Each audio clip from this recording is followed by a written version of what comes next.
Hey, what's going on, everybody? Welcome back to the Breaking the Game show here on the Nothing But Net channel on Dash Radio. I'm your host, Stephen Gillespie, and joining me is substitute co-host, good friend of mine. We've done a lot of work together at the Off the Ball Network, Jeff Hunt. Jeff, what's up, brother? How you doing? I'm doing wonderful, man. It's great to be here. I like to be the substitute co-host because I can, just like a substitute teacher, I can be nice to everybody, no ramifications whatsoever. That's right, and you still get paid all the same, right? It's So there we wonderful.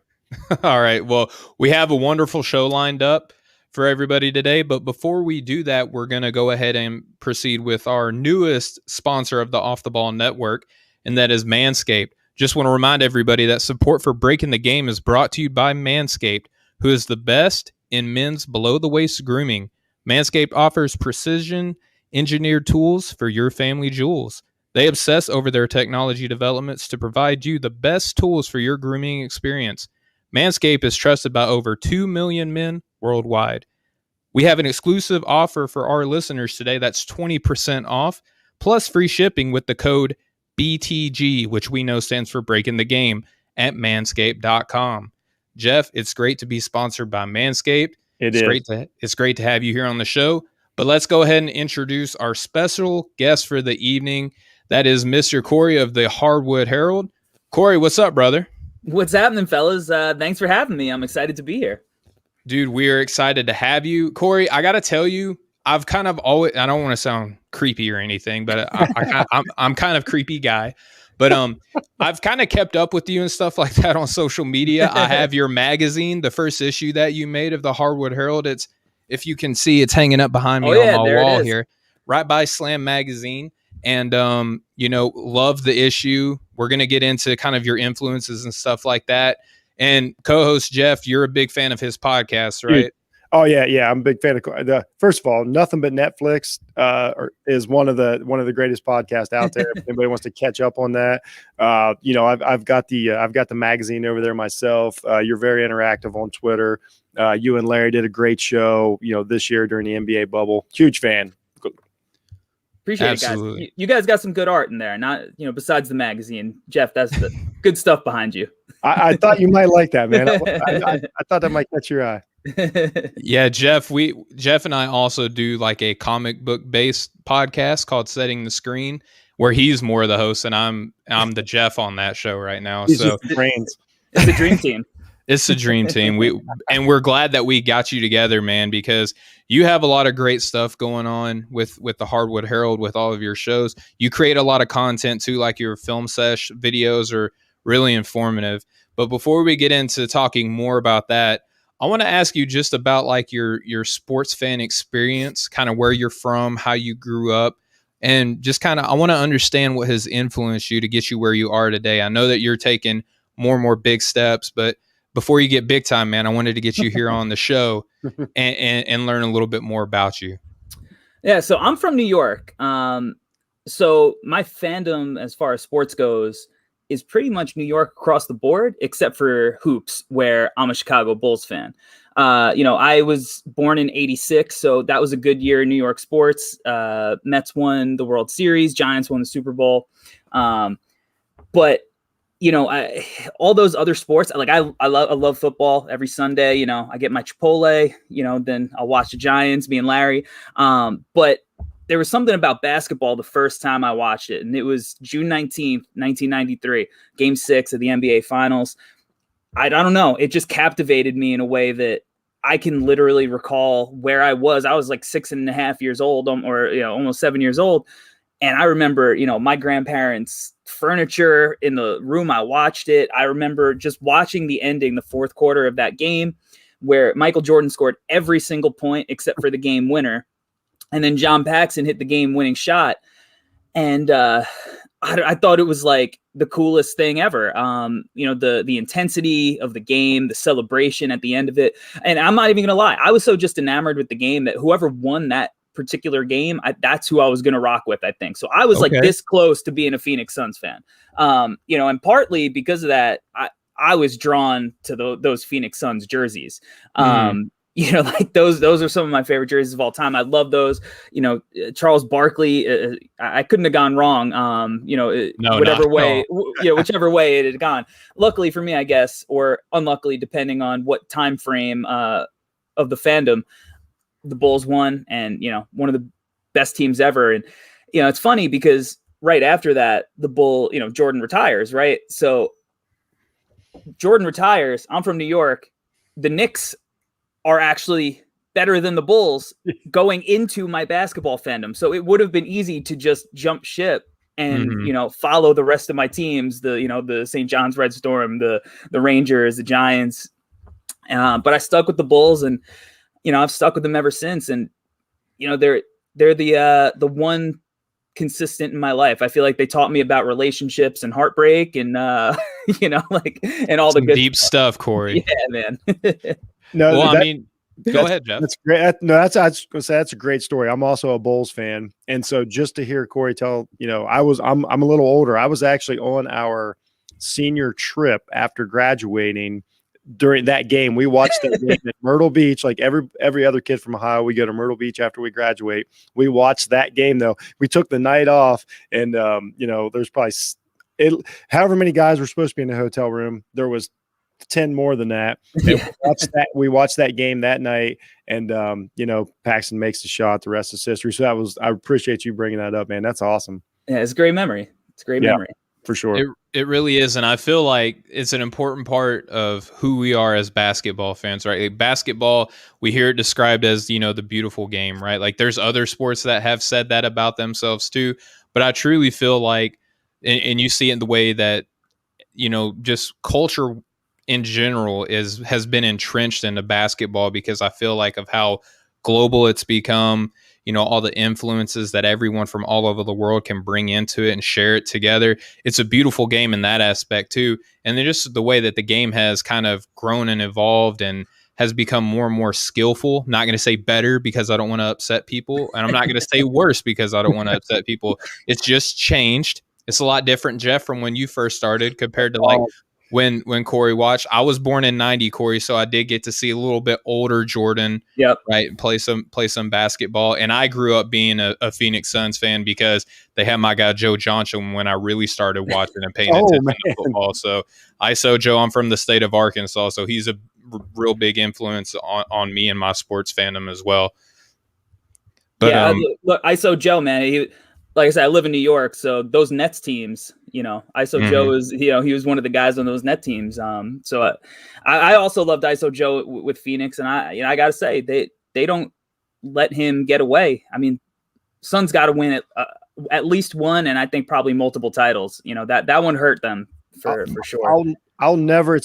That's one of those franchises I'll never get past, that somehow they didn't get a championship in that run back then. I still am like, what happened? Well, I know what happened, but right, yeah, we know what happened. The business part of basketball. Marty Stoudemire took 2 steps too far, but it doesn't matter now. But still, it's just always something odd about it. And just so you know, Corey, I had the privilege, I guess you would say, to hang out with Charles Barkley for about 5 hours one night in Vegas. And I mean hang out. Like I'm not making this up. Just to make you feel better. He is actually as good a dude to hang out with as you think he is. So you would not have went wrong with that. I was disappointed. I'm sure there is probably some stuff you can't say on camera from that night, right? We're both Charles Barkley story. I mean, the Charles Barkley story is historic. We're both fans of DMX. It was a legendary night, and he couldn't have been a cooler guy. I would pay money to listen to Charles Barkley rap a DMX song. I would. It's as fun as you think it is. And probably better. I don't want to get too deep into it on Steven's show. It was a good night. Sorry. Well, we'll have to have him back on just specifically for the Charles Barkley story. All right, Corey. So now we understand, right? You're growing up when you first start watching. You're entrenched in New York. Teams other than the Chicago Bulls. I mean, if you grew up in that era, it was impossible to not become a Michael Jordan fan. I mean, he's just the best player doing it, maybe ever. I mean, that's disputed by some. We won't get into that now. But so you're a fan of basketball, you're growing, and you start eventually getting to the point to where you want to not only become a fan of the game, but you want to analyze the game. So how do you come into doing that? Because you have a lot of great, content that you produce on many different mediums and things like that. So how do you get to the point to where you say, you know what, I know a lot about basketball. I love basketball. How do I become more involved other than just being a fan? Yeah, you know what? It's always something that I think every kid who's a fan of sports wants to do once they hit that point when they're like, all right, I guess I'm not going to be in the NBA or the NFL or whatnot, right? Like there's the two kind of moments where you go, all right, so I could either coach or I can, go into like the analyst side of it. But I remember, vividly, like just waking up every morning before school and watching SportsCenter, and that was like routine. Like you wake up early for, like, I wasn't going to wake up early for no reason. I needed to know, this is pre-internet. And even when the internet kind of was good enough that you could access it fairly easy, it was still not at the point that it's at now where you could just nowhere near reach for your phone and look at it. So it was like, you needed to look at the bottom ticker to see the scores. And then there were all the personalities that you got on those classic sports centers from, the 90s and the early 2000s. And that always drew me, as something that I guess I would love to do. I didn't know if it was like, I didn't think that was ever a possibility. I think the internet has really leveled the playing field a lot. I mean, I think, one, I don't think I had very good guidance counselors when I was in high school. And, they certainly didn't understand the power of the internet. I mean, I think had I kind of understood the power of the internet earlier, which honestly I should have, because I was making like $400 to $500 a week on eBay when I was 13 selling rap mixtapes. So I should have understood the power of the internet a little bit more. Well, but, show about that sometime. Wow. Yeah. Yeah, believe me, I've been hustling since middle school. Lollipops, Pokemon cards, I was doing it all. Oh, Pokemon cards. I mean, that was practically currency. Yeah, I had a plug for that. So Beanie Babies, those were a thing for a I was while. doing all of them, man. And I think if I had an adult in my life that had a little bit of foresight and been like, you know what, if you think you could do this, like, go for it, like go to journalism school, whatever. Like, I think I would have probably pursued that. But, I went to college, did that whole thing, got a teaching degree. But, I was fortunate enough, and I guess this is kind of, an intro to how I got into creating content. But I was fortunate enough to grow up with a bunch of guys who were in a band that did, pretty well for themselves. They're still around to an extent, and their lead singer actually has a new project. They just got signed to Sony, and he's a songwriter. He does a lot of stuff in Nashville with country artists. But I grew up with all of these kids that were really creative, and I didn't play music.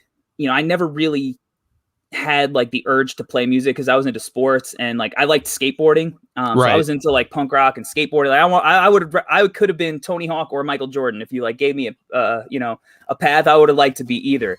But I got to grow up with these guys creatively, and I was always into art. And I think if you're familiar with me and my style of art, you see the bright colors and stuff. It was all forged and built through my working relationship with my friends.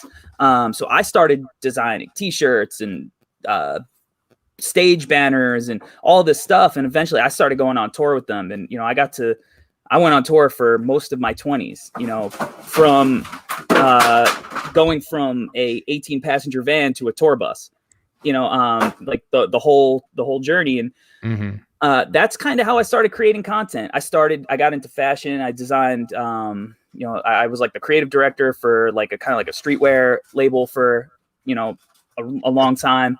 And then, but the thing that always drew me was basketball. Like that was always the thing that I was most passionate about.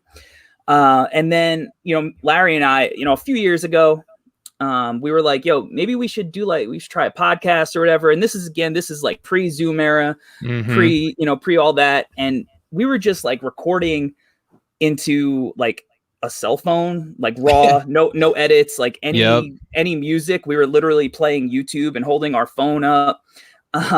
And, we were doing this clothing line thing, and that kind of took up most of our time. So the sports thing fizzled out a little bit, but, amongst all of this stuff going on, at some point I started coaching varsity basketball, and, I've been doing that for about 8 years now.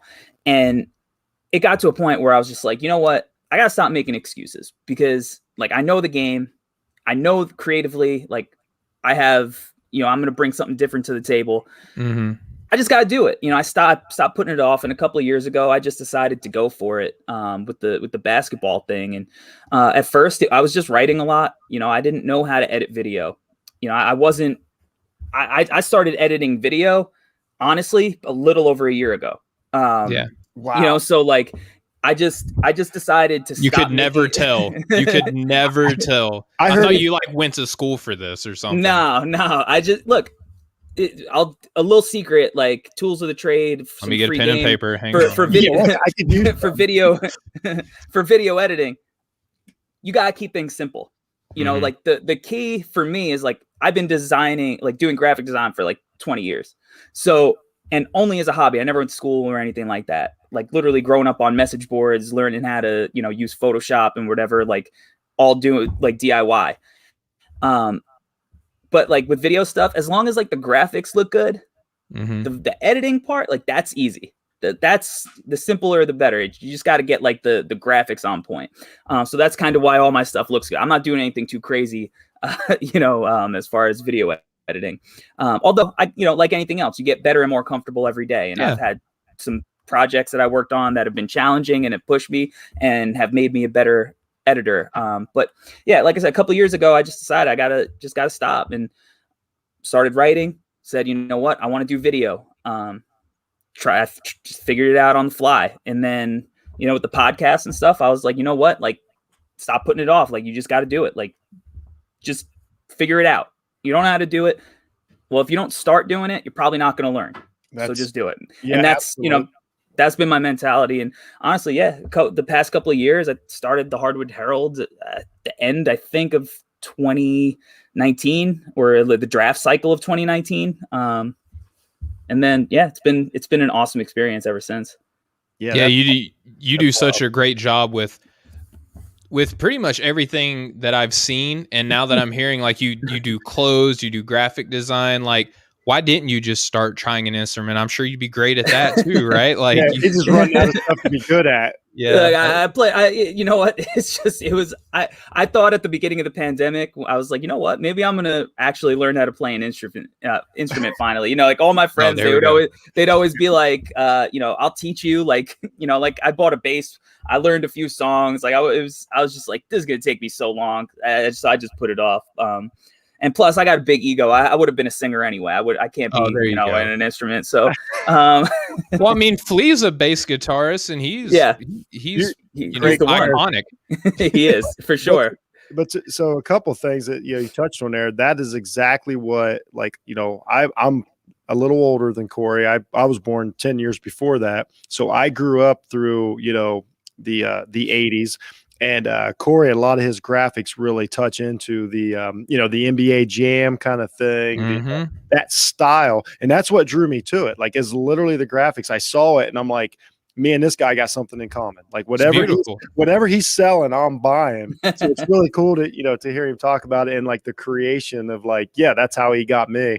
But it's something that's a little odd is for you to have such an artistic brain and such a basketball brain. Like they don't always jive like that. Like most of my artistic friends, like, and it's not a negative or whatever, they're just like, I'm not really into sports or whatever, but they see the world different as to where I see it in time and lines and putting the ball in a hoop. Like that's how I'm a carpenter by trade. That's how my brain works. So to have both of those, man, it's pretty fascinating to hear how how artistic you are, but also your eye for the game that we'll talk about here in a little bit. That's pretty amazing stuff. Yeah, well, I think it's just circumstance. I think I was lucky, like I grew up, like I said, with a lot of creative friends. I grew up with guys that, like, we toured the world. We've gone to different countries. They're playing sold out shows to people that, I can't understand what they're saying. and they have that same creative mind. And I got to hang out with them, but then I would go to basketball practice, so I got to hang out with everybody. And, it's definitely helped shape me a lot in my perspective on the world, the things that I'm into, the kind of realizing you could be into so many different things. You don't have to just be into one thing. And you can be good at multiple things. And sometimes those skills overlap and those skills help you, because all of my style, like you said, NBA Jam, literally I'm just taking my style. I think it's what differentiates me, where you look at a lot of design in the sports realm and it's clean. It's very crisp. Everybody's trying to kind of get that ESPN look. That's me. And for me, I'm just taking what I liked about growing up as like a kid of the 90s, or, to one of the biggest creative influences I have is Back to the Future. It's, my favorite movie ever. Okay. And punk rock and the things that I was doing for these bands, bright colors in your face, things that you notice from a distance, and just meshing the worlds together. But again, it's circumstance. I could have, I met these kids working a job when I was working security. I mean, I shouldn't have been security. They just stuck me out there to make sure kids weren't sneaking in. Confidence. Yeah. I met these kids because I worked at a go-karting place that was putting on punk rock shows. This is great. It's just circumstance, it's serendipity. So if I don't go that direction, I don't know if I have the same design chops, because that gave me a reason to extend beyond just making forum signatures on the computer. Then I was actually doing it for a purpose, and you work at something long enough, you get pretty good at it. To me, what you're describing as like everything you're describing, you're kind of describing hip hop to me. Like if you listen, the history of hip hop, you're kind of describing that. Like you don't have to pick and choose. Like you start meshing things together and ideas and colors and things like that. And like that's how it sounds like that's how my mind I see hip hop. And that's kind of how I grew up, in a totally different area in rural Ohio. I was the opposite. You know what I mean? Like I didn't have enough culture, but then when you start blending the country and the things like that, and then you start, then we play basketball. Like that was, it's in the area I grew up, it's a religion, and it's still the same connection. And then you just talk to more people and blending. So it's like, it's really cool to hear you describe the development, look, hip hop and punk rock share so many similarities, like the origins of them, the like FU, like doing things my way, like telling a story of where I came from. You're coming from two different places, but and that's why, like for me, I loved hip hop too. I'm from New York. Like I grew up, listening to hip hop. The first records I bought were Nirvana and the Wu-Tang Clan. Like I bought those together, like perfect. So as a how kid, come they couldn't collaborate? Like, I mean, imagine that's a whole different podcast. Imagine, that would have changed music forever. But Corey, man, it's cool to listen to about how all these different influences, things like that, and how they shaped you. I just want to remind the listeners that if you want to shape yourself, you should go to manscaped.com and type in BTG for your promo code. Manscaped has hooked me up. I know they've hooked Jeff up with a bunch of tools and formulations from their Perfect Package 3.0 kit. They've created the best ball hair trimmer ever with the Lawnmower 3.0. Their third generation trimmer features cutting edge ceramic blade to reduce grooming accidents thanks to their advanced skin safe technology. I am now more confident in shaving my boys because of this. In addition, this trimmer comes with an LED light for a more precise shave, and it is waterproof to make your shower shave clean and easy.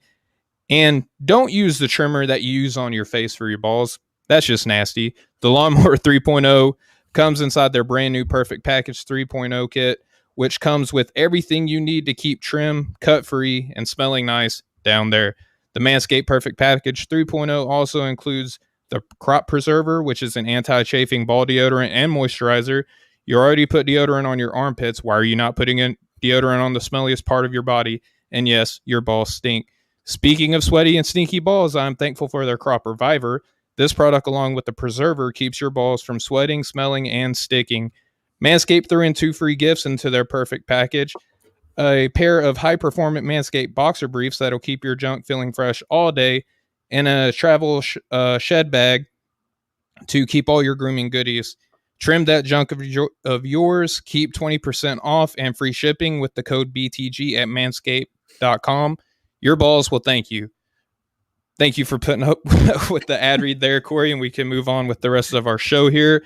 So we talk about all your influences. Let's get into more of the specific parts with some of your podcasts. Now, you have a couple of different ones. Some of them are video. You have your audio, obviously, too. So what are some of the podcasts that you have, and what makes each one of them special from the other ones? Yeah, so the current podcast that I have right now, and kind of in preparation for the NBA draft season, I think a lot of people that follow me for my NBA draft analysis. That's kind of like my wheelhouse. It's called the Draft Deck, and it's basically kind of a play on how we talk about prospects, as well as the stock market. We talk about prospects rising in stock. If they have a bad game, we're dropping them down on our board. So we talk about risers, fallers, and just kind of get into, a new prospect, try to get into a new prospect every week, really in depth. So if you don't have time to visually get a feel on a prospect, you can listen on your ride to work, whatever, and still kind of be prepared for the draft. And with March Madness coming up, I think we're going to get some good content out of that.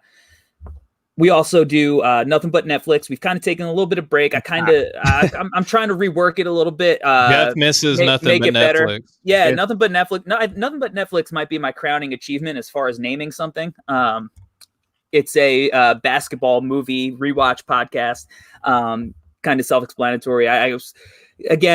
We did about 8 episodes during the pandemic. We're gonna bring it back eventually, and we're gonna make it better. We're gonna make it better than before, which it was solid before. But we're gonna make it better before. And then I'm launching actually probably this weekend, maybe this week. We're gonna record the first episode.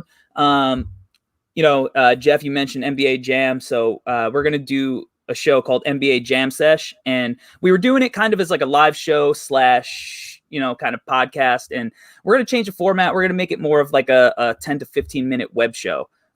So it'll be more formatted, segmented. We won't do it live, but it'll be kind of more pleasing visually with cutaways and graphics and all that stuff. And instead of, kind of talking like really big picture, we're going to kind of condense it and kind of focus on, a few different things in hopefully where we could kind of get into the nitty gritty of it a little deeper.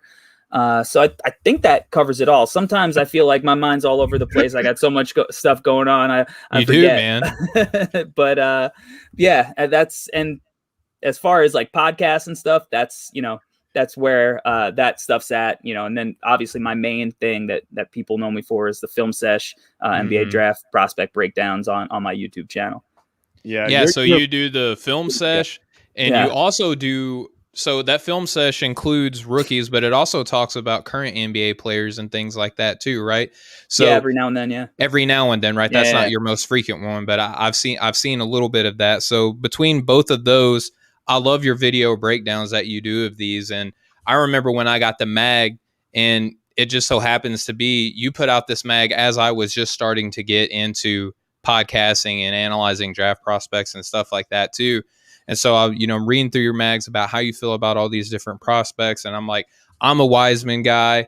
I'm not that big on Anthony Edwards. I'm not that big on Ball. So I'm just like, okay, if I can bounce at least some of these ideas, and I'm thinking a little bit like Corey, I know that I'm doing okay as far as the mag goes, right? So when I looked at this mag, it was just a beautiful work of art, Corey. And as I'm hearing you tell me about your background and stuff like that, all I can think about is just like, the bright colors that you were talking about. I just close my eyes and picture the mag and about your skateboarding influences. And I'm like, a lot of the things in this mag, I kind of remember of older skateboarding magazines, like going back and looking at those, right? Because Tony Hawk was big in the, late 80s, early 90s, and continued to go on into the early 2000s.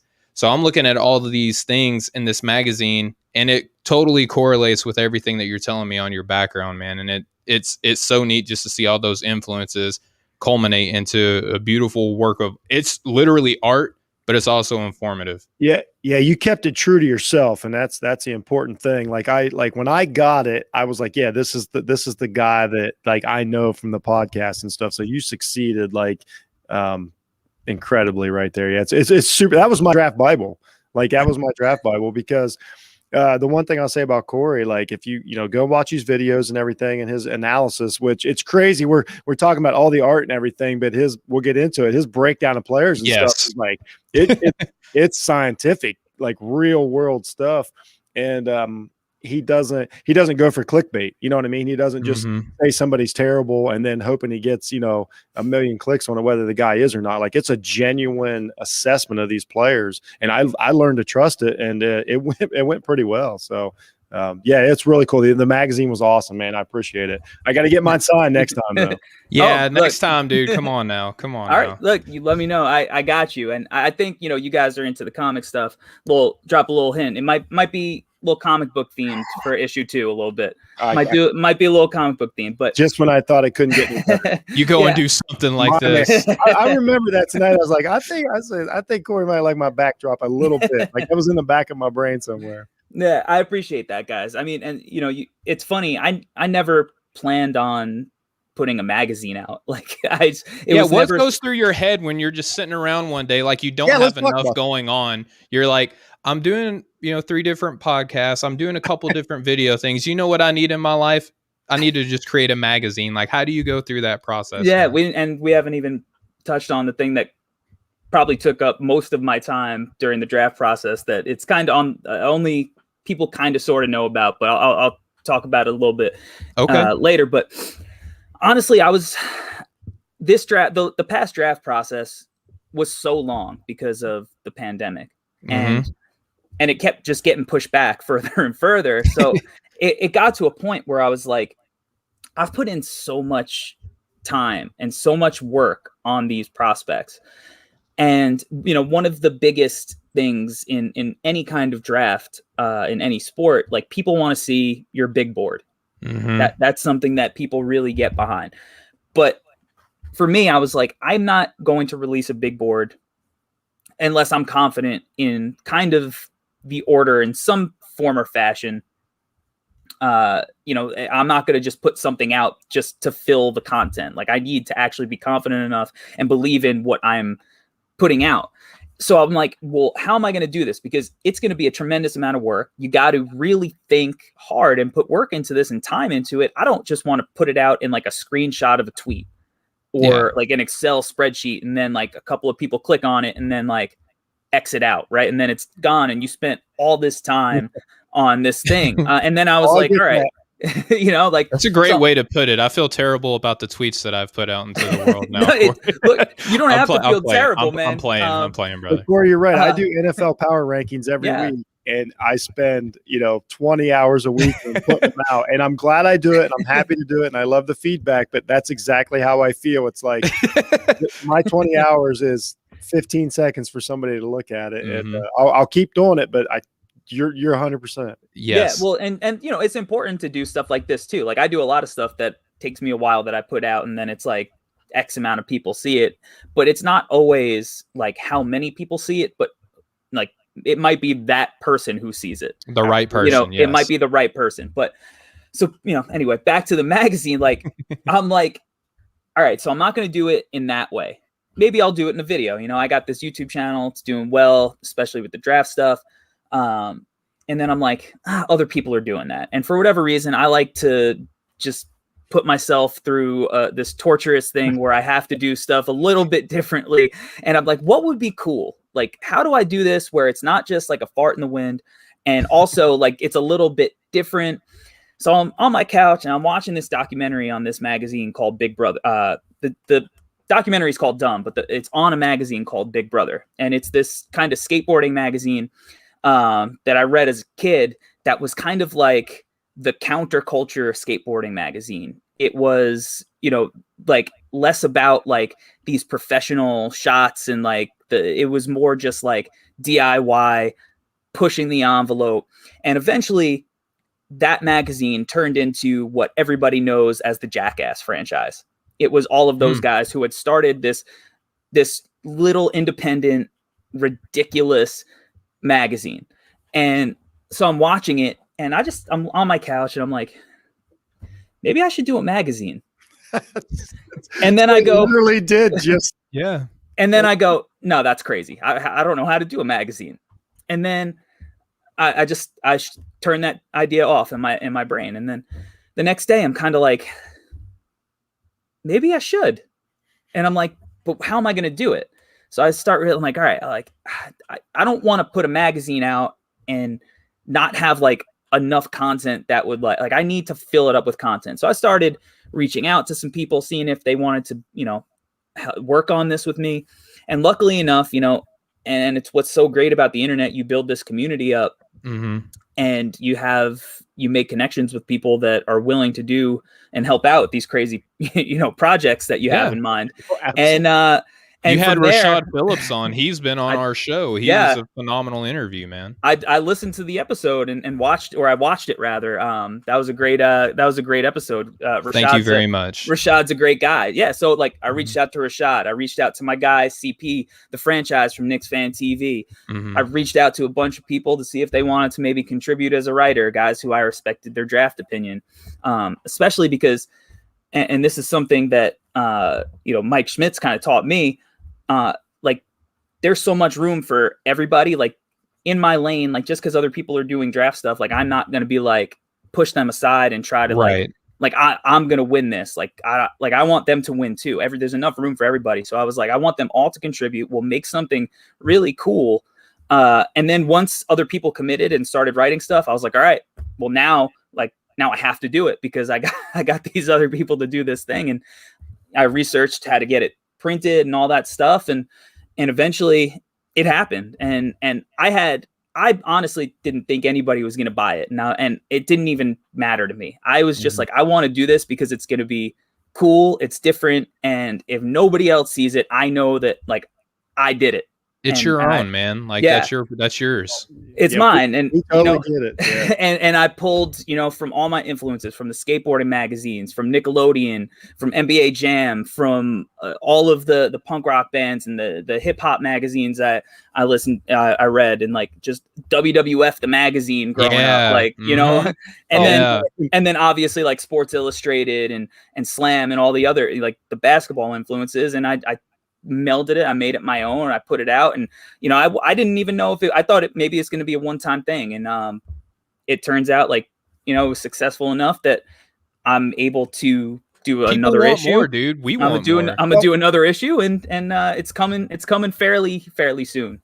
And Corey, you tapped into something too that like especially anybody really younger than you, like to have a physical beautiful magazine like that to flip through rather than a website is refreshing. Like to me, I was like, oh, this is cool. Like I remember this. We grew up with print still being like a relevant thing. But you're introducing something to fans and stuff that they can that they can latch onto, and especially right now in these times, like you just want something to latch onto, something literally physical. So I think I just think it was genius. Like when you said you were going to do it at first, I'm like, well, who? And I'm sure you had the same thoughts. Like, wait a minute, we're putting out a paper magazine. And then all of a sudden it clicked and I got it. And then like when I picked it up, it really brought back all those like years of, that's how nostalgia. That's how I learned about sports. I'm like, I'm an old guy. Like that's how I learned about athletes. Like I couldn't watch them on TV every night. We didn't have the league pass. We didn't have NBA TV. And so this is how we learned and built these legends. And then you put that out there. I just think it was a really genius move. And I hope it works out like huge for you. Really. I have zero doubt that it's going to blow up. Oh yeah. I don't doubt it. Yeah. I know. Yeah. I appreciate it. I'm glad that it got a good response. Cause it was something that, I put a lot of time, a lot of effort into, but I did it because I know that like, if I'm putting something out, it's not like as much as it's for me, it's not for me. Like I want other people to actually get value out of it. It's not like a vanity project. It's something that I could feel good about that I accomplished, but it's like, I wanted people to like you said, touch it, hold it, open it, and be like, this does bring me back a little bit. Or if it was a younger person who, isn't so much, getting that nostalgic feeling from, reading it. It's a new experience that they could, going forward, maybe that gets them into print. And they could be like, they could look back at a magazine 5 years from now and be like, oh, remember the issue 1 of the Hardwood, or either way you go, looking back or looking forward, I wanted at least for it to be something that you could have some kind of like emotional connection to. And I think that's what kind of art is supposed to do. And like you said, merging basketball, which, as we mentioned before, is the beautiful game. People compare it to jazz for a reason. Basketball is as much art as as anything else. So I thought it was, once I had the idea in my head, I thought it was crazy, but I couldn't get it out. And now here we are, the second issue, it's going to be NBA themed, before we dropped, our draft issue in a few months. But this one's going to be, I'm excited about it, because when you do something independently, you don't have anybody telling you what to do. There are no rules, So I did one thing for issue 1, and now I'm like, you know what? I get this silly idea. I'm like, what if I do this thing? And it's gonna look a little different, feel a little different, but it's gonna be the same vibes ultimately, because it's coming from a lot of the same creatives contributing, some new people writing some new stuff, and the art is gonna be really fun for this one.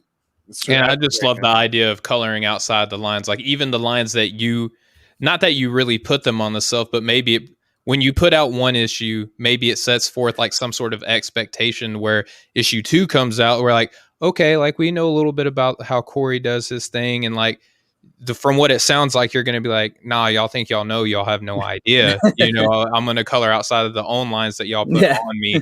And to me, that's punk rock right there. Yeah, it's a great point. It's you're getting a piece of you. I mean, you're putting yourself into this, and that's what somebody's getting. That's awesome, man. Yeah. And look, I mean, this is just my way of doing it, right? Like, obviously, like we've been, going back and forth for, a while now, and like you guys do that too, in your own way. Everybody has their own way of being creative and putting themselves into their product. So, into their content, into whatever they're creating. So, that's just my story and my way of doing things. And everybody, I think, has their own. And I think it's cool hearing about how other people, get into the things that they're into. Right. Yeah, no doubt about it. So Corey, now that we know a little bit about your influences and how you've come about realizing these dreams, these machinations that you have in your mind, and actually, bearing them to fruition.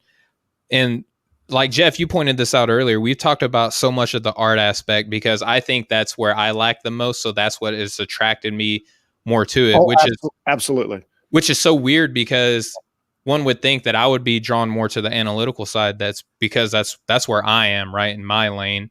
But really, it was the opposite effect. So I want to kind of get your idea when you evaluate these draft prospects. What skills do you look for in a player that you think is going to translate from a college game or an international game to the pros?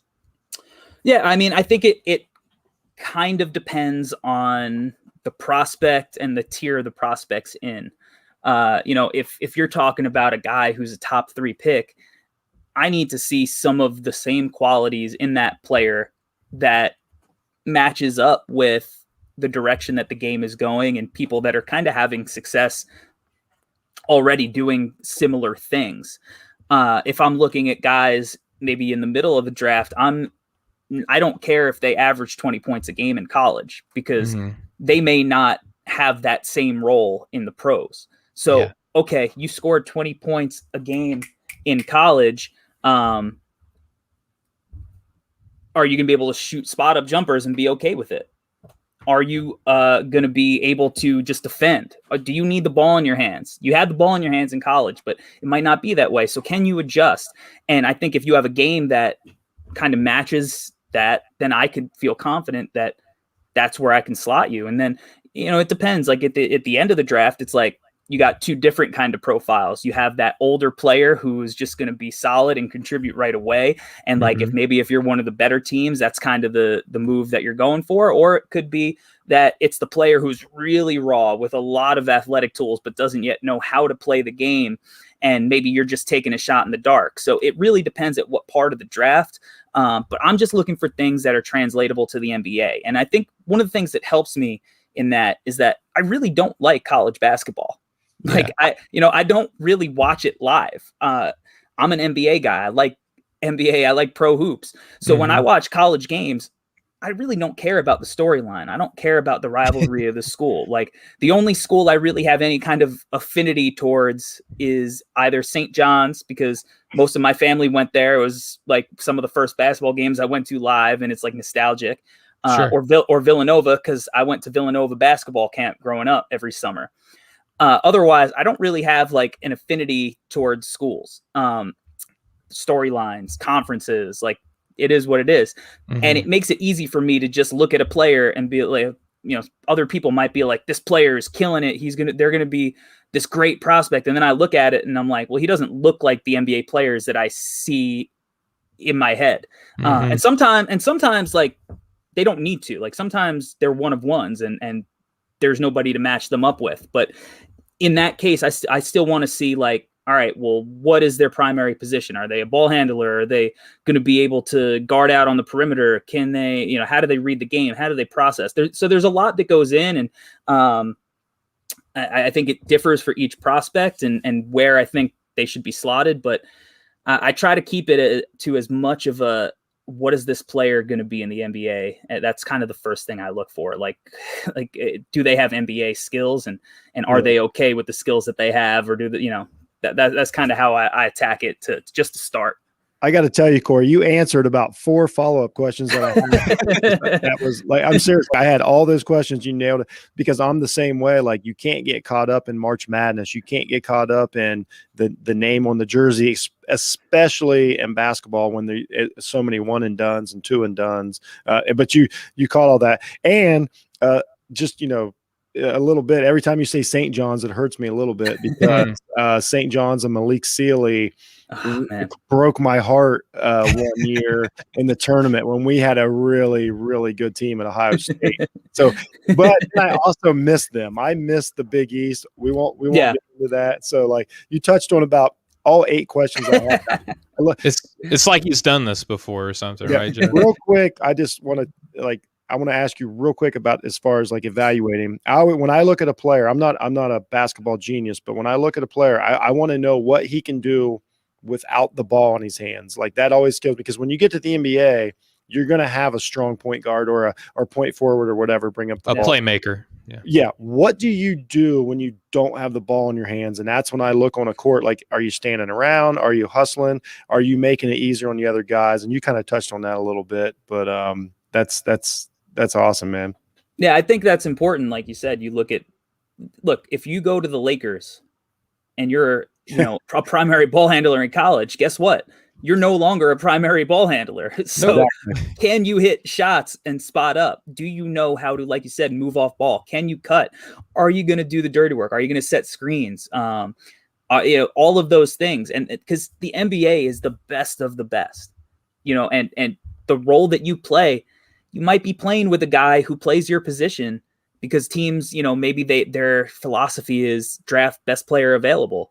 Yeah. Well, what are you going to do? Like, look at Mo Bamba. Mo Bamba went 6th in the draft, and he's stuck behind Nick Vucevic, man. Like, so what are you going to do that's different? You grow up, you're this highly touted prospect. You're on Ball is Life and the slam covers as high school kids. You're getting your AAU games broadcasted on ESPN now. Like, when I was a kid, if you were in high school, you got your game broadcasted on TV. If you were LeBron James, if you were a McDonald's All-American. Now even that kind of broke the mold. Like LeBron James getting all of his games, it was something brand new, like that we didn't really see a lot. In Ohio, we saw a few more than everybody else, but it was still. Right. I mean, it was a big deal. Like he's going to be on tonight, like on whatever, So I will quickly touch on, because you're from Ohio, so you have the LeBron connection a little bit. I mentioned I went to the Villanova basketball camp. My coach there, he was kind of like our travel AAU type coach for the summers. He coached Amityville High School, won like 5 state championships, coached a bunch of pros. Coached a guy named Jason Frazier and his Amityville team, who was one of 4 teams to beat LeBron James while he was in high school. So that's just a quick little aside from a New York to Ohio. It was wild. It was a big deal. My son's football team in high school played St. Vincent St. Mary in the playoffs one year, and everybody's like, "You think LeBron will come?" And he actually tweeted out like sometime that week, like, "Good luck to the team," and I was like, "I'll take it." I'll take it's close. That was some sort of recognition. And the school that I graduated from, they won the state championship. They beat them on the way to the state championship. John Glenn High School won the state championship a couple years ago, and they beat St. Vincent St. Mary on the way. So there's like, it's not as, the connection's pretty close, but LeBron's near and dear to our heart for sure. There you go. Well, hey Corey. So I got an idea, and I'm kind of putting you on the spot here. We only got a couple minutes left before we got to close out for Dash Radio, but we do have a couple questions that we had in our notes that I'd still love to ask you. So if you're game for it, what I'd like to do is wrap up right here and just get these last like 2-3 questions that we have for exclusively for our podcast. If you're game for that, let's do it. Yeah, for sure. All right. Well, so I'm sorry to break it to your hearts if you're listening to us on the Nothing But Net channel on Dash Radio. First off, I just want to thank you so much for tuning in. Shout out to Jeff Hunt for being our substitute co-host. He was very nice to everybody, like he promised earlier. He did what he was supposed to do. And Corey, as always, thank you so much for coming on. We got to get you back on here again, man. Please don't be a stranger for the show. Absolutely. All righty. And just want to remind everyone, please go to offtheballnetwork.com, which is where Jeff and I both contribute, both via podcast and written work as well. Please go to offtheballnetwork.com for all of your sports needs. And just real quick, want to remind everybody that you can get a 20% off and free shipping and handling with the code BTG at manscaped.com. That's 20% off with free shipping at manscaped.com, and use code BTG. Unlock your confidence, and as always, use the right tools for the job with Manscaped. All right, so we're going to go ahead and sign out here for the podcast. Thank you, Corey. Thank you, Jeff. Thank you, viewers and listeners. We just want to say on behalf of Breaking the Game, the Nothing But Net channel here on Dash Radio, for the game of basketball at large, thank you guys so much for tuning in, and we'll catch up with you guys next time. Much love, everybody. Okay, now we'll continue on with the pod there. Had to do you know how it is when you got to edit. Good and all outro. that stuff. Good outro. Appreciate it. I appreciate it. So, Corey, we'll continue on. If everyone listening here on the podcast, thank you for hanging around. I promise we're not going to keep anyone much longer, but I got to know some of this other stuff, man. So, oh, yeah, you don't want to miss this stuff. Right. So, we just talked about what do you think makes a player successful going pro. Now I want to talk a little bit about what's going on in the game currently. I want to know what's been your biggest surprise of, albeit it's still about a little more than halfway done for the NBA season. What's kind of been surprising for you this year in the NBA? And I know that's obviously a shotgun blast of a question. There's a couple different ways you can go, but just you as a fan and a lover of the game, man, what's been kind of surprising to you this year for basketball? Yeah, I mean, it's an easy one for me. The Knicks are, I think I'm shocked by, like I said, I'm a New Yorker through and through. All of my friends, my family are all Knicks fans. I do a lot of stuff with, Knicks content creators, the president himself, Chris included. So you like the Knicks? I've never heard this. This is news to Jeff and I. So this is breaking the game. Part of me is not shocked because as a Bulls fan, I watched Tom Thibodeau win a bunch of games that he had no business winning. So that it makes sense, but there's been so much bad and just it's just bad energy with the Knicks for so long where the fans are so passionate, but it's just I don't know, there's no hope. Like when there is, it's it's there and it's in droves, but they're they've been a laughing stock. You got Dolan, you got all of the losing in the biggest market, you got missing out on all the free agents, you got how they handle Melo, the bad contracts that they've handed out and the bad luck with injuries, Amari, Allen Houston. So when they have a positive season, it's just strange, because it's been few and far between. You had a couple of really good Melo years. You had Linsanity was a big thing, right? Linsanity was, that was. Knicks fans are so tired of hearing about Linsanity. That was an amazing run. And I remember I watched when Miami decided, like, okay, we've had enough. I was in Vegas that night and won money on it because I was like, now LeBron and Wade are done with this. Like, this cute story, bro.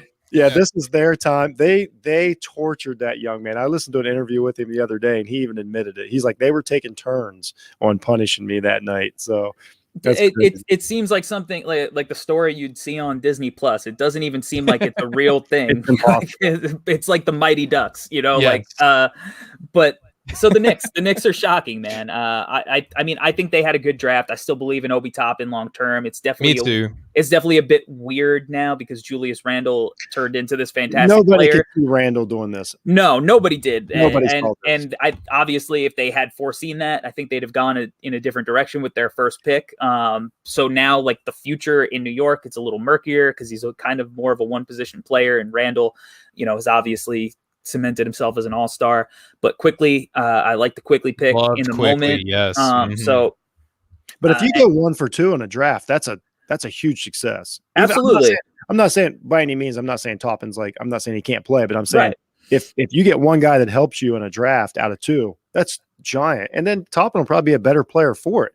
He's big too. It takes him a little bit longer to get more accustomed to the game. It really is working out. It's really working out perfectly for him. And I will say, like, Tom Thibodeau doesn't just play guys that he doesn't want to play. He needs if he sees something in you, he'll play you. And look, Jimmy Butler's rookie year, and granted, different situation. He was picked 30. Obi Toppin was pick 8, but he averaged 8 minutes a game, 2 points. 2 points a game, and it took time. And he was similarly playing behind an all-star in Luol Deng. And he eventually started playing more and more and more, and eventually it was like, boom, Jimmy Butler's on the mat. So patience is not a bad thing with some of these draft picks. And I understand when you're picking in the top 10, you don't always want to be patient, but sometimes you have to because of circumstance. And if Obi's picking things up from Julius Randle and his story of, he was this highly touted pick too, who didn't find his way until 2021, then he'll be better for it in the long run. And I think he has that kind of mentality, and playing for Thibodeau, he'll teach him and definitely get the most out of him. And I always like Thibodeau with these kind of guys who are considered like the one-way players, Randle, Carlos Boozer, like he'll find a way to make Obi Toppin into a player. And Kyle Korver was tolerable on defense. Those Thibodeau years, like me and Corey know, like they were a little frustrating because I think there is something to the way he wore the guys down. For sure. What he got out of, Butler and Taj Gibson. I mean, Joakim Noah, there's no way that happens in any other spot. Like, it was just, it was an amazing run they had. Nate Robinson, John Lucas. It was amazing. Kirk Heinrich played like 53 minutes in a playoff game. My guy, Ronnie Brewer on the team. Brewer. Absolutely. And if not for the Heat team, we know, but I remember young Jimmy Butler, torturing LeBron. LeBron hated playing him. I remember the first Melo game too. Yep. Yeah. I remember the first game of it was probably 12 or 13 when Bulls took the first game of the series. We knew they weren't winning the series. Right. But still, they took that first game. It was an important game. Bug the heck out of them. So I hope that he's learned a little bit, and so he doesn't do that to this Knicks team, and he gets the most out of them. Yeah. It's been fun to watch. I'm glad it's working out for him. Yeah, I'm happy. All my friends and my family are Knicks fans, so I don't want to see them upset and sad. You're the only Bulls fan at the Couch Coach Live. Coach, come on now, Couch Coach. We actually did the Bulls podcast last year. Yeah, and it's crazy because, like you mentioned, Corey, we have so many Knicks fans on our network now, and I've heard about Knicks fans, but it's one thing to hear about them than it is to experience them. Yeah. And I mean, it's crazy how Julius Randle went from being last season the most hated Knicks player probably ever, to now he's their favorite. Now they're like, he's an MVP. Put him as an MVP. Yeah. It's awesome. Like I say, that's coming from an Ohio State fan. Like we're nuts, and like they're for when it comes to NBA basketball, they're on a different level. I had no idea. They're a passionate bunch, and yeah, that's a good word. As an impartial member of the New York community, I will say, like, look, the Nets have 3 superstars. You know, 3 guys who are at the top of their game. Probably, you know, one of the few favorites for the title. They're not the Knicks in New York. Yeah. They just aren't. They're just different. You know, they're a team that plays in New York. They're not a New York team. That's not how people feel about them. You know, the Knicks are a culture. Without as far as basketball goes in New York. And I kind of miss it. Like I grew up through the years when they were really good, and I absolutely despise them. I still to this day can't stand the sight of John Starks as a oh my God, when he was on the Bulls, that was I can't even. I'm like, okay, he had one dunk. Yeah, right. Compared to 6 championships, but you know, Anthony Mason, you know, it's 6'8", like, oh, he's the best power forward like ever. Like, well, no, I just read a story about it, Corey, about like why people can't get past 90s basketball, and I was like, no, I watched it, like it was a great time, but it's totally different. Yeah, but, it's a different thing. But then it was WWF compared to WWE now. Exactly. Like I've learned to miss the Knicks though, because that was even the Knicks Miami, the Knicks Pacers, the Knicks Pacers series were great. All that time was Detroit. Great. I want them to be good enough that I start rooting against them again. That's how good I want them. Like Lynn Sanity, I was like, this needs to stop. That's good for the sport. It's good for the sport. Yeah, absolutely. Absolutely. Yeah, they have a powerful fan base, and they invoke so many emotions on non-Knick fans as well. So it's good for the game of basketball, right? So, Corey, your biggest surprise, the New York Knicks. I think that a lot of people would echo that same sentiment, but there's probably New York fans that are like, we knew it, you know, like it was going to happen eventually. Yeah, no doubt. So, no doubt. Until they lose, then it's like, I knew it. Yep. See, I told you. Fire Tibbs. No, anyway, I'm not going to go down this route. Corey, who are your favorites to match up in the finals this year? And then ultimately, who do you think walks away the champion? Well, hopefully for my wallet's sake, it's the Brooklyn Nets. But because I got them at like plus 700 before the season started. But it's really tough. I think the Lakers are going to come out of the West. Until proven otherwise. I mean, LeBron is still LeBron. Obviously, weird year. Anthony Davis is hurt. You know, who knows what their health will look like. But I'll stick with them. I think they're where the money would be at. I just can't. The Nets are good, man. They got 3 guys that they mesh well together, because KD as you know. Say what you want about him, the burner, you know, how emotional he could be on the internet and whatnot. He is a superstar unlike most, because he could be for 6 minutes just kind of being the Chris Bosh of that big 3, and then out of nowhere he's the LeBron. Wow, that's a great way to put it, man. And you nailed it. And he's just like he could just do whatever he wants, you know, on the court, and he's selfless enough to take a backseat, knowing that like Kyrie might want a big shot. Harden's going to want to take the ball and run point guard. And he's cool with just kind of playing on the sideline. But when it's go time, give him the rock. And there is nobody better at getting the shot. So I understand the defensive concerns. We'll see what happens, you know, with the buyout market. Because certainly, you know, you would hope that you have a big man, especially if you are going to have to deal with Anthony Davis at some point, and you really don't want Kevin Durant on, you know, coming off an Achilles injury to have to deal with that by himself. But I just think that they have overwhelming talent, and I could see Philly giving them issues if Embiid's healthy, for sure. I think Philly they would give the Lakers issues as well. I think if, you know, looking at them from a Lakers perspective, there's probably nobody you want to guard LeBron more than Ben Simmons, and there's nobody who's going to probably keep AD in check more than Joel Embiid, right? So I think that would be interesting, and if Embiid is definitely going to be overwhelming for Brooklyn if that matchup happens. But at the end of the day, Harden, Kyrie, Durant is that's a lot to game plan for. Could I ask a couple real quick questions, Stephen, if you don't mind? Since I got my man on here. First of all, Corey, like I really do. You're an excellent talent evaluator. So, at this point in the season, what rookie do you feel like personally you were most right about? Like, it doesn't matter whether you had him picked at 12 or 13 or 1. Who do you watch and you're like, you just gloat. You're like, I knew it. I knew it. I knew it. I knew it. Somebody's got to stand out. I got one. The rookie I feel most right about. Oh man. I guess it could be negative too. Like just whether which one makes you feel like a proud dad? Yeah, you're like, I knew it. I don't know if let's see.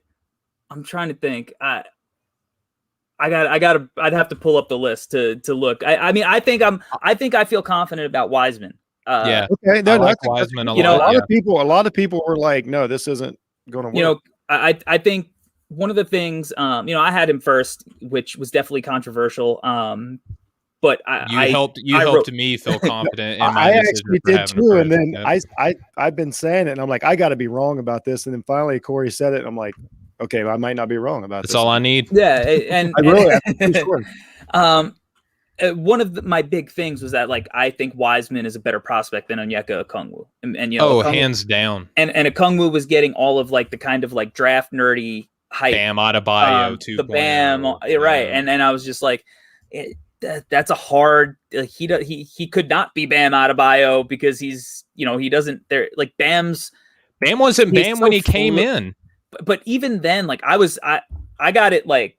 I wasn't like on Twitter talking about the draft in his draft, but like I was on like the Real GM message board. So I got like the post, like Bam was my guy for the Bulls that year. Granted, I thought that they were going to be drafting not at number 7 because I didn't think they were going to trade Jimmy Butler, but Bam and was my guy that year. So I wanted to pair Bam with Jimmy. That was on the Bulls. Eventually it happened. That offseason was a kick in the Chuckies. It sure was. It just everything fell apart for me. I'm like, what is happening right now? I was like, there's no way. Whatever. It happened. I'm past. Zach LaVine's awesome. Zach LaVine's awesome. Great. So there's a big surprise for me. That he's probably my biggest surprise this year. I'm like, I didn't know that this kid had that next step. Really happy. Helps when you have a competent coach, huh? It's amazing, right? Yeah. It does a lot for you. But I just thought Wiseman, like, sometimes you could just see things. A lot of what I go on, like I'm a numbers guy for sure. Like I don't want to act like I'm not looking at advanced stats and really stuff like that. I'm not going to act like I'm not doing that. I absolutely am. But I'm a big believer in the fact that, like, you have to give those stats context. You have to watch the games, and there are certain things, especially defensive stats, and especially in college, like there's like you're playing so much different talent levels.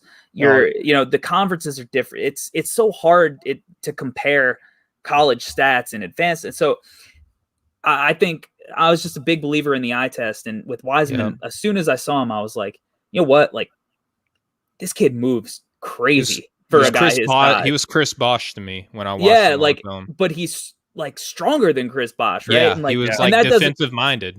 And that doesn't mean that he's going to like when I saw the size, athleticism, Kevin Garnett, Patrick Ewing kind of the fluidity of it is what you're just like, wow, like he's got like these things. And now there were weaknesses. Like that's why there was no consensus in this draft. And going the opposite direction, I was definitely skeptical about LaMelo. I had him third, so it's not like I was off the bandwagon. Right.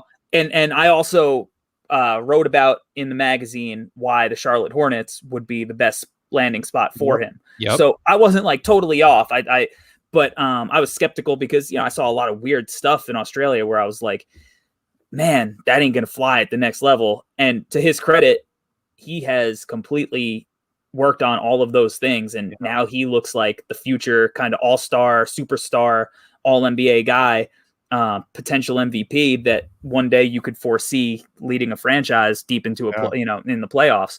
And that's all league. I mean, that's all credit to him because he always had that special ability. There are guys that play basketball and there are guys that hoop. He's got a little of that hoops. To me, he's got a little of that Jason Kidd to him, to where I'm like, I didn't see that. Like it's I don't know how like to explain it. You guys, we all love basketball. Corey's talked about it. It's almost like you're born with this gift that you see the court different. Yes. It doesn't make any sense to me. It made more sense like when guys like literally learned how to play basketball on the blacktop. Now it's so much AAU and stuff that now the shooting and everything is way better. Like there's a ton of things that are better, but he's got this sense that I didn't know if young players still had, just because they've been coached from minute one, and there's a feel to him it's been really cool to watch. It's innate, but that's part of like you said, like AAU, everything is structured. It's everybody plays this certain way, and he was so non-traditional with the way he grew up and his play style, and from high school to Lithuania to Australia to now the pros, that like he developed. He looks, like you said, like he's on the blacktop. He looks like a pickup player. Yeah. In the best way possible. Right. Now, it could have gone the opposite direction. I always said like he could be like the Trae Young, Luka hybrid, or he could be Jamal Crawford and Jason Williams. And he has been, I love Jason Williams so much. I love him too. I love Jamal Crawford. Jamal Crawford's one of my favorite players of all time. He played for almost 20 years. Mm-hmm. I used to stay up. Like I said, I'm from New York. Before League Pass was around, the only time I got to watch the Bulls was on, MSG Network with the Knicks, or the Yes Network for the Nets. And like, I would literally just want to watch Jamal Crawford. And so like, I love Jason Williams. I love Jamal Crawford, two of my favorite players to watch ever, the best highlight tapes ever. But there was a reason that they had the careers that they did. And they were long, they were successful in the grand scheme of things, but they didn't necessarily fulfill the potential that they had as difference makers. Yeah, they weren't top shelf. Yeah, and that was a potential outcome for LaMelo, and he has gone the other way, and now he looks like he could be Luka, and that's something that was an outcome for him, and that's why I couldn't drop him that far. No matter, I watched every single game. I did 2 breakdowns on him, and the way I saw it, I was like, he has the potential to be this guy that you can't game plan for, because he's going to see things that you don't. Or he's got this potential to be like a guy that's going to be just good enough to not get you to the next step because he needs the ball. So he's, to his credit, he looks like the first guy, and that's awesome. I love it. Real quick question, because me and you are kind of on the same page of like, I don't put a lot in college basketball. I love to watch the tournament, and as a game, I can watch it, but like, I don't put a ton of stock in it. Where do you see? What would you recommend a high school player right now? Would you recommend he goes and plays overseas for a year, or would you recommend he goes to Duke? Is Duke? Hang on, did I miss something? Is Duke in the tournament this year? I'm sorry, a better team. Like Arkansas is the 3 seed right now. I just want to point that out. Okay, or Arkansas or Australia, Corey. Well, it's working out for Moses Moody, but yes. You know what? To me, I just finished watching my Jalen Green and Jonathan Kuminga film. I love the film that you've been putting out in the highlights and the breakdown.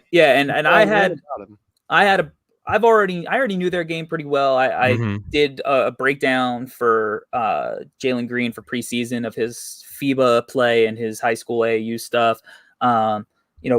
One of the things I didn't really mention, like I do video editing and post-production for the ESPN virtual film sessions with Mike Schmitz. So like I get a little bit more footage than what we see. So I had like a lot of G League stuff and a lot of like practice footage and stuff. So I was familiar with their games, but you don't know if the new G League Ignite team is going to work until you see the games. And they're so fun, man. And they're really fun, and it's worked. Like all 4 of those guys got a lot of value, and to me, that's the move. If you're like an elite prospect, one, you get paid.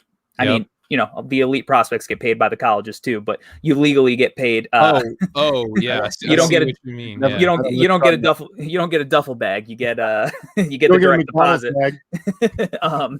So I think the G League program is amazing, and I think that I would really consider that, and I think it's a response to the guys going to like Australia and overseas. It's the future, right? It's because you're learning how to play the NBA game. You're learning how to play NBA defense. You're learning how to make NBA reads. You're learning how to deal with NBA athletes and NBA speed. And like, it could be intimidating if you're a prospect that isn't ready for that step, because it's definitely significantly better than college as far as the talent You're playing level. with people who have actually played in the NBA. Like we were talking about Linsanity. Jeremy Lin is in the G League. And you're playing with dudes who like aren't worried about their like having to fake suspend you or something. Like you're dealing with, they're young, but they're grown men. Like with a job, trying to keep a paycheck coming in. That's a whole different animal. Yeah, and you're playing with, on your team, there's a lot of NBA veterans who had really long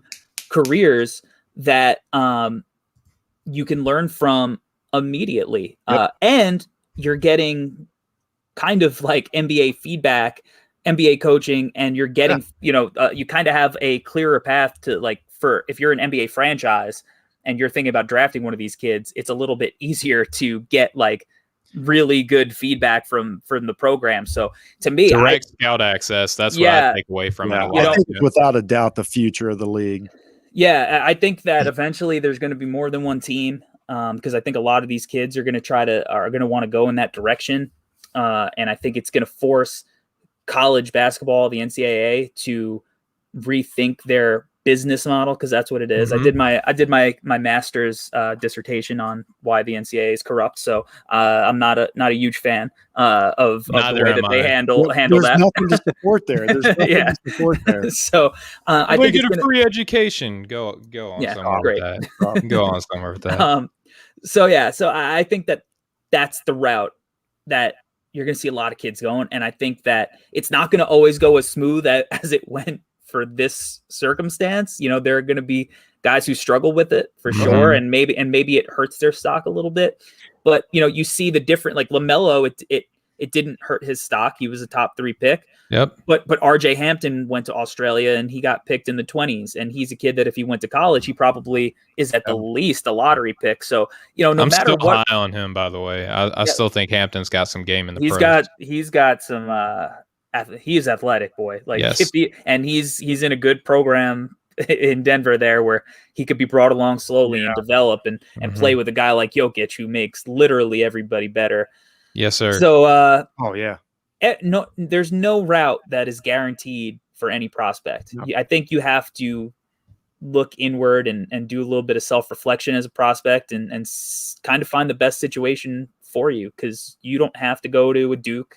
You could be Steph Curry and go to Davidson, or you could be Jalen Green and Jonathan Kuminga and go to the G League Ignite. You could be RJ Hampton and LaMelo and go to Australia. You have all these routes. You could be Brandon Jennings and go overseas. When he went overseas, Luka Doncic and be Spain MVP out of nowhere.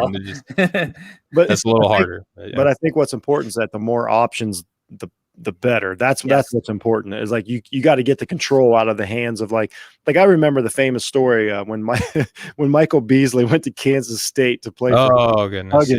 The first time he ever stepped on campus was his first day of school.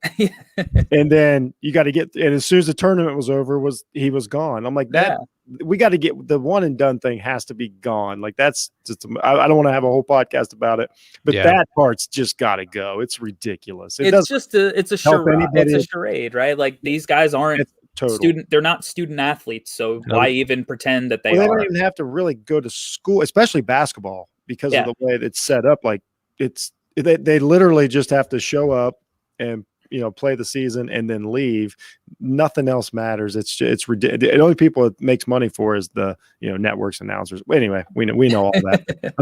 Basically, the point is the more options, the better. And you can start. I think you're helping talent that might have got lost in the shuffle, and you're weeding out talent. It's sad that these guys lose money, but it weeds out talent that it might have cost you $30 million to find out that the guy couldn't play.